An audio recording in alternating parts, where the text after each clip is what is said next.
scholarship. So we are responsible for making sure that you guys all know exactly what you need to do to stay eligible, and just kind of communicating with you all and your parents as time goes on so that you don't lose this opportunity and you know exactly what is expected of you.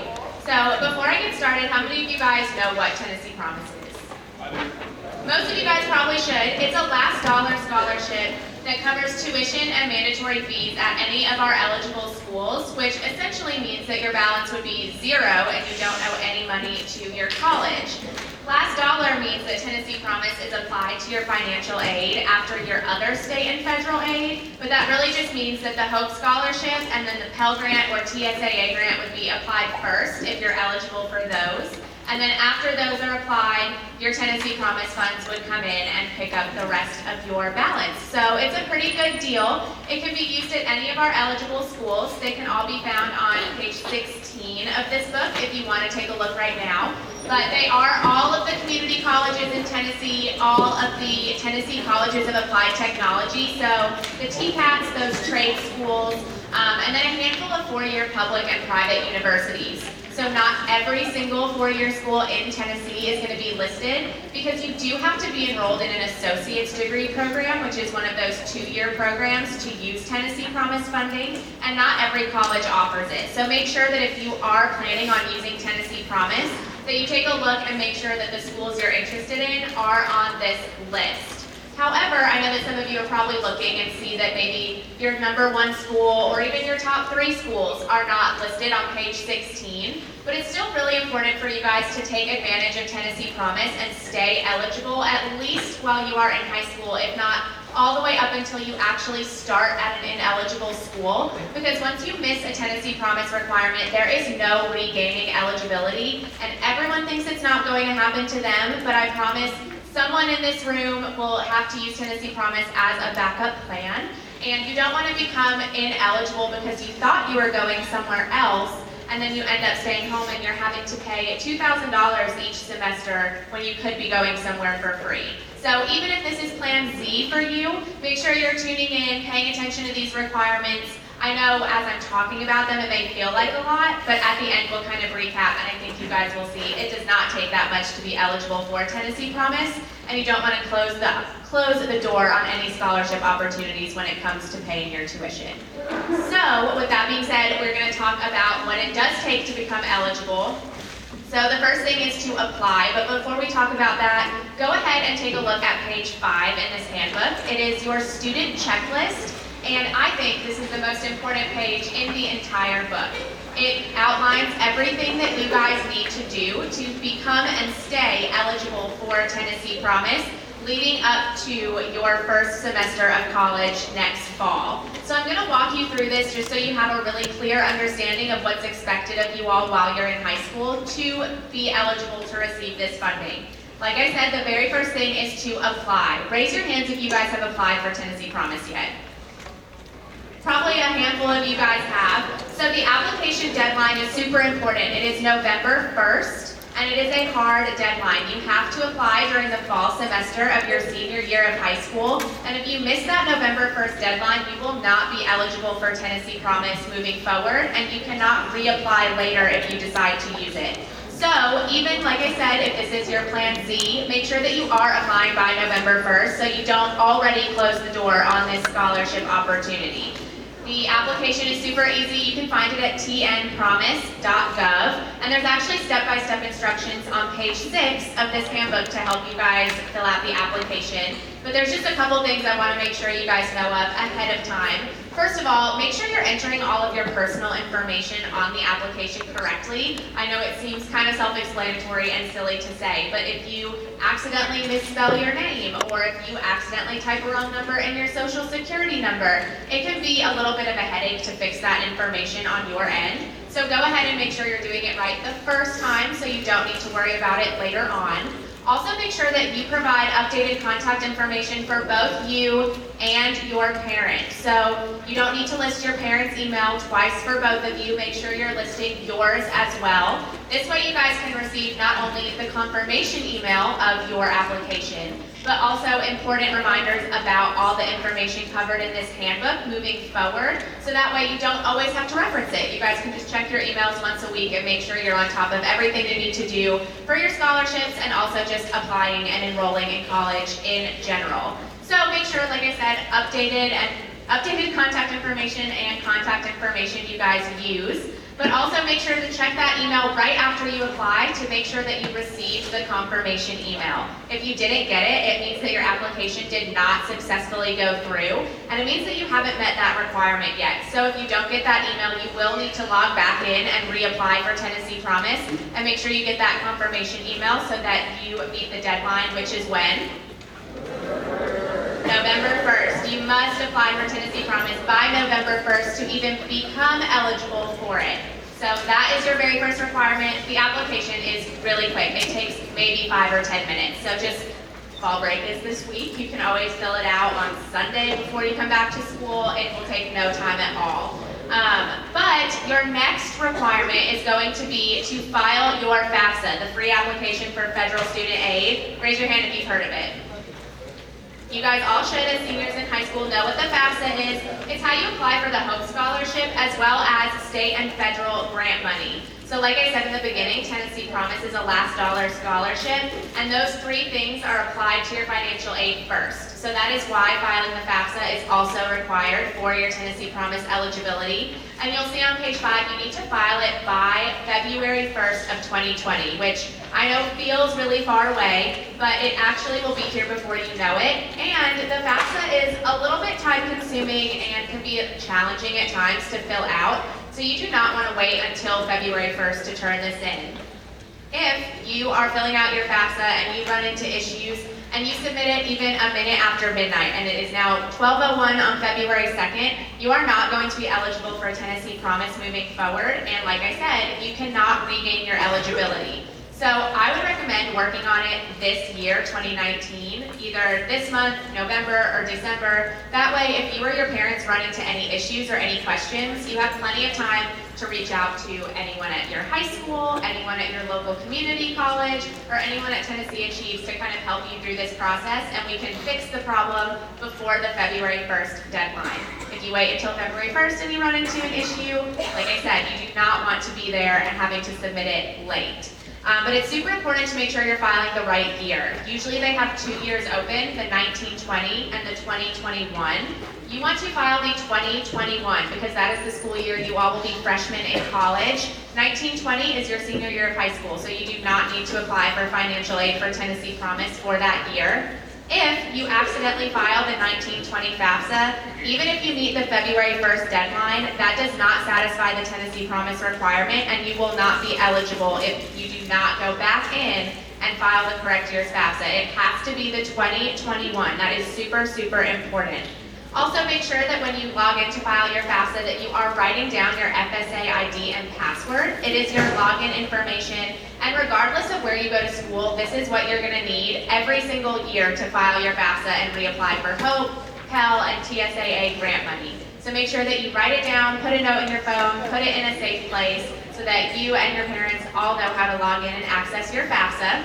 Also make sure before you sit down to file that you and your parent or guardian have your 2018 tax information. It is required to file your FAFSA, and so it's better to have it before you start than to start working on it and realize that you don't have that information handy with you. And it's also important to note that it will give you the option to list up to 10 colleges that you want your FAFSA sent to. Go ahead and list 10, even if you are 100% sure that you are only deciding between 2 schools. List 10. List any school you may possibly have a chance of going to at all. Always list a local community college as one of those 10, just in case anything happens, and then any of the other options. That way, whatever you decide, hopefully you do not need to log back into your FAFSA and make updates in the future. So go ahead and list 10 schools that you think you might go to.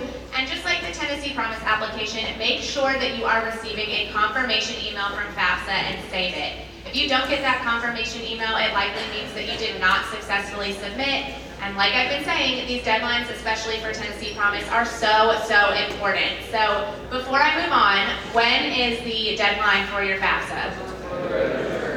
February 1st, yes. And what year's FAFSA do you need to file? 2021, awesome. So your last requirement that you need to fulfill while you're actually in high school is attending a mandatory meeting. It is mandatory, it's not optional, it's not up to you which one you go to or if you attend. You absolutely have to attend your high school's assigned meeting to stay eligible for Tennessee Promise. It is only an hour. Usually they actually run a little bit quicker than an hour, so you'll be out of there in no time. But they are assigned for basically two reasons. One being crowd control. We need to make sure we know exactly how many people are attending each of our meetings and that we have meetings for everyone to attend. But also because through Tennessee Achieves and Tennessee Promise, you all will receive a volunteer mentor, which is not necessarily what it sounds. This person is not going to reach out to you every day. They are not going to try to be your best friend. These are just volunteers from around Williamson County that want to make sure that you guys all have a successful and easy transition from high school to college, and also to help answer questions about your scholarship opportunities, make sure that you are staying on top of things so you don't leave any money on the table when it comes to college, and just to answer any questions that you or your parents may have along the way. We have volunteer mentors because at Tennessee Achieves, we're only a staff of 29, and we work with every high school senior, so it would be really challenging for us to be able to talk with all of you one-on-one, so our mentors are able to kind of remove that barrier for you all. So at this meeting, your mentor will also be there, which is also why it is assigned. So it'll be your chance to meet them in person, talk to them, ask any questions that you guys may have.